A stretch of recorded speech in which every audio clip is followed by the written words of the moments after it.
Assalamualaikum warahmatullahi wabarakatuh. Selamat pagi, ketemu lagi di Wis Belajar channel yang sama-sama kita mungkin belajar ya, belajar bareng, belajar sama-sama apa itu yang mau dipelajari ya yang saya sharing nih.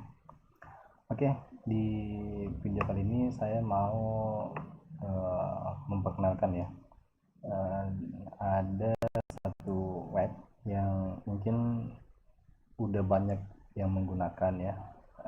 Ini juga sebetulnya saya sudah lama menggunakan, cuman belum sempat bikin video. Jadi di sini ada web namanya itu web hosting ya, ID Cloud Host ya, ID Cloud Host. Jadi kalau misalnya teman-teman mau cari, tinggal di Google saja ID Cloud Host, kemudian enter. Nah, nanti dia akan arahkan ke halaman ID Cloud Host ya. Nah, salah satu pilihan yang ada di ID Cloud Host ini yaitu tentang konsol ya. Nah, ini kalau kita lihat di sini ada konsol ID Cloud Host ya. Nah, di konsol ID Cloud Host itu nanti ada 3 pilihan, ada klien, ada konsol, ada satu lagi apa ya, saya lupa. Nah, sekarang saya mau coba yang konsolnya ya. Nah, di konsol ini kita bisa bikin banyak ya. Yang pertama ini ada komputer, ini semacam VPS ya.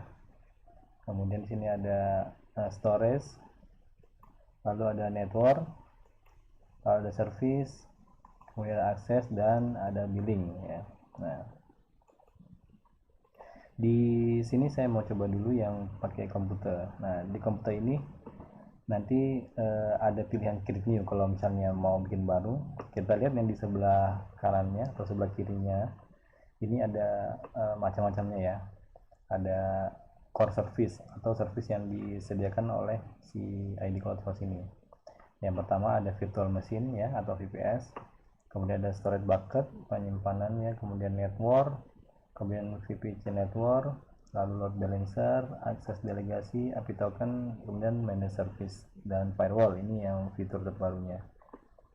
Nah, kemudian di sini ada recent, jenis-jenis VM atau VPS yang pernah kita bikin ya.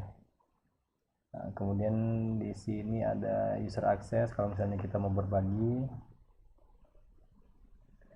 bisa share akses juga. Kemudian ada billing. Nah, billing ini saldo kita. Kemudian ada referral program. Nah, ini kalau yang mau menggunakan kode saya silakan, nanti saya taruh di description ya. Ya kalau nggak mau juga nggak apa-apa. Nah, jadi di di ID Cloud ini dia modelnya sistem top up ya teman-teman. Jadi kalau misalnya kita mau jalanin VPS atau VM kita mau berjalan, kita harus top up dulu. Jadi sama kayak kartu-kartu telepon prabayar ya. Jadi kita mesti isi pulsa dulu baru bisa digunakan. Kalau misalnya pulsanya habis ya otomatis nggak bisa digunakan. Tapi bedanya kalau di seluler itu kalau pulsanya habis masih bisa terima telepon ya. Nah, tapi kalau di VPS ini dia VPS-nya langsung mati ya, atau kayak tersuspend ya, mungkin ya, atau shutdown lah kira-kira. Nah, seperti ini, atau start stop ya. Kalau di Proxmox itu ada start stop, ada shutdown, ada reboot. Ini hampir sama lah, kurang lebih dengan Proxmox hampir sama ya. Nah, tadi saya mau coba di komputernya, di sini kita create new. Nah, di create new ini nanti ada pilihan ya. Ada pilihan kita mau menginstal menggunakan operating system, atau kita langsung menginstal aplikasinya, atau kita mau menginstal sistem operasi yang ISO-nya tidak terdapat di sini ya. Nah, jadi kalau kita pilih operating system nanti disediakan OS atau ISO OS yang sudah sudah diadakan atau sudah disediakan oleh si CloudHost. Yang pertama itu ada Ubuntu versinya 2404, kemudian 2204, dan 2004 nya yang versi LTS ya. Kemudian ada Debian versi 13 sama 12. Sudah jauh ya, dulu kenalnya Debian 6. Kemudian ada Alma Linux versi 8 sama 9. Kemudian ada CentOS versi 9 sama 10. Kemudian Fedora versi 41 dengan versi 32. Lalu OpenSUSE 15.3, 15.4, 15.5. Kemudian ada Cloud Linux yang versi 84. Ada Rocky versi 8910. Ada Visual Linux versi 8. Kemudian ada RHEL server 84 sama server 79, dan Windows ya, Windowsnya 2019, Windows Server ya, tentunya Windows Server 2019. Nah, kemudian setelah kita pilih operating system, tipenya apakah operating system atau app atau booting, kemudian pilih ISO atau pilih app-nya ya, dan nanti diminta kita mau menyimpan di server yang mana ya, di server lokasi di Indonesia atau server lokasi di Singapura. Di Indonesia itu ada Jakarta dengan South dengan West ya, selatan dengan barat. Kemudian kalau di Singapura itu hanya satu. Nah, nanti setelah pilih lokasinya, kita dipilih server kelasnya, mau yang basic, extreme atau extreme Intel atau extreme AMD ya. Ini berbeda harganya ya.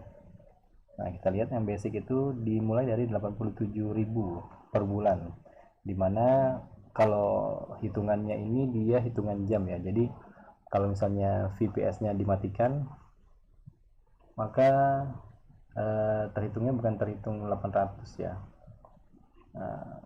Tapi kalau misalnya VPS jalan baru dia terhitung 120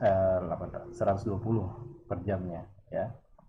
Karena ini kondisinya kondisi apa ya? Kondisi standar ya. Nah, dia dengan isiannya 2 CPU, 2 GB RAM, kemudian 20 disk. Kemudian ada yang versi yang 100.000. Nah, kalau misalnya teman-teman rasa harddisknya kurang, naik jadi 240, tapi CPU dengan RAM sama, itu di harga 100.000. Kalau masih kurang, 60 GB disk, 4 GB RAM, dan 2 CPU dengan 225 ya. Nah, tapi enggak di sini aja ya, jadi bisa fleksibel juga.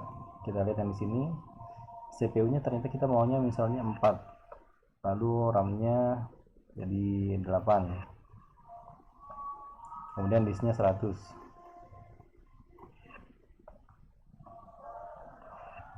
Nah, harganya menjadi sekian ya. Jadi kita bisa custom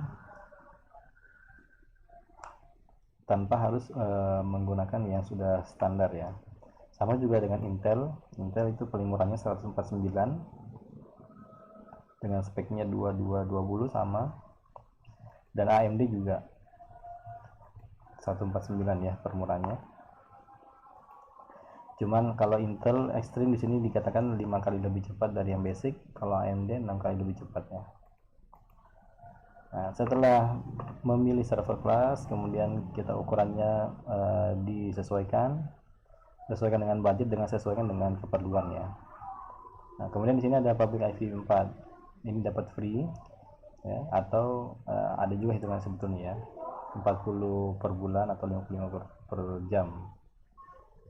Nah, kalau dia include kalau VM ini dia free kayaknya. Kalau yang network ini baru bayar. Yang ini ya. Nah, kita lanjut setelah IPv4-nya, kemudian VPC networknya. Nah, ini otomatis yang disediakan ya. Kita masuk ke network yang IP10 4432/24 ya. Nah, ini nanti ada terserah ya, ada banyak ya. Tapi yang menentukan dari si cloud host-nya. Nah, setelah mengisi VPC networknya, kita diminta untuk mengisi nih this file require, mengisi username ya, username yang nanti akan digunakan pada saat kita mau login ke VPS-nya ya. Kemudian password standar dengan ketentuan di sini. Oh ya, ini untuk username-nya ada ketentuannya ya. scan content letter digital underscore hyphen dan lain-lain ya, dengan maksimum 25 karakter. Kemudian kalau password itu harus diisikan dengan yang ini ya, lowercase and one uppercase ya, jadi ada huruf besar huruf kecil, kemudian yang diterima itu A sampai Z ya, yang ASCII letter. Ada juga angkanya 0 sampai 9 dengan minimal itu 8 karakter ya, panjangnya 8 karakter minimal. Nah, lebih bagus lagi ketika ada karakter ini ya, mungkin yang karakter spesial karakter ya. Nah, tapi nanti dicoba ya spesial karakter apakah dia mau bisa digunakan menggunakan spesial karakter atau tidak ya. Nah, kemudian di sini ada confirm password, disamakan dengan passwordnya. Lalu ada SSH public key. Nah, SSH public key kalau misalnya kita mau login yang menggunakan SSH public key bisa langsung dipaste di sini publiknya. Kalau tidak ya nanti kita pakai standar ya, username dengan password dan portnya yang defaultnya 22. Kemudian di sini ada initial script. Nah, ini kalau misalnya kita mau ada tambahan script ya, tambahan atau script lain kita bisa tambahkan. Tapi kalau tidak ada pakai yang defaultnya. Lalu ada resource name. Nah, yang di bawah ini resource name ini yang ini ya, misalnya kita mau isi SRV-1, maka nanti di sini defaultnya berisi dengan SRV-1. Jadi ini bukan username ya, nanti nama resource-nya aja. Kemudian di sini ada estimasi. Nah, estimasinya sekian nih kalau kita pilih yang tadi ini, Intel dengan spek ini, dimana satu jam itu sekitar 1060. Nah, kemudian billing akun ini sesuai akun yang didaftarkan ya. Kalau sudah ya tinggal klik. Nah, kalau sudah klik nanti ditunggu ada proses loading penginstalannya, cepat tidak lama, kita tunggu saja sampai selesai. Oke, kalau gitu sampai di sini dulu video untuk pengenalan dari CloudHost tentang komputer menggunakan sistem operasi. Nanti kita ketemu lagi di video berikutnya. Jangan lupa like, share, and comment ya. Dah, assalamualaikum warahmatullahi wabarakatuh.